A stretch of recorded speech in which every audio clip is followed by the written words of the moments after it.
जय श्रीराम साथीहरू। म आज मेष राशिको बारेमा केही कुराहरू भन्न गइरहेको छु।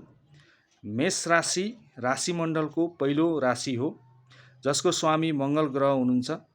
मङ्गल ग्रह मेष राशिको स्वामी भएको कारणले गर्दाखेरि मेष राशि भएका व्यक्तिहरू निडर हुन्छन्, साहसी हुन्छन्, पराक्रमी हुन्छन्।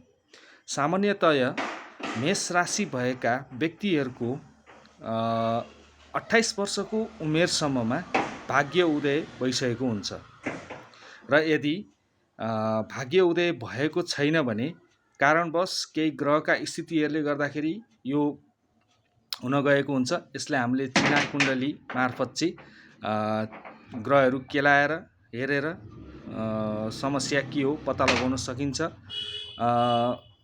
नभए 28 वर्षको उमेरसम्ममा मेष राशि भएका व्यक्तिहरूको प्राय जसोको भाग्य उदय भइसकेको हुन्छ र मेष राशिको शुभ रङ भनेको रातो हुन्छ, शुभ बार भनेको मङ्गलबार हुन्छ, आइतबार हुन्छ।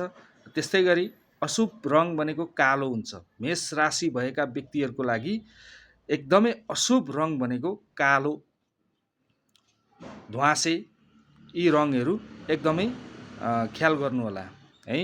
र अर्को कुरा के छ भन्दाखेरि मेष राशिको लागि एकदमै शुभ बार भनेको आइतबार र मङ्गलबार हुन्छ भने अशुभ बार भनेको शनिबार हुन्छ। र मेष राशि भएका व्यक्तिहरूले हनुमानजीलाई एकदमै मान्नुपर्ने हुन्छ, हनुमानजीको शरणमा पर्नुपर्ने हुन्छ, हनुमान चालिसाको नियमित पाठ गर्नुपर्ने हुन्छ।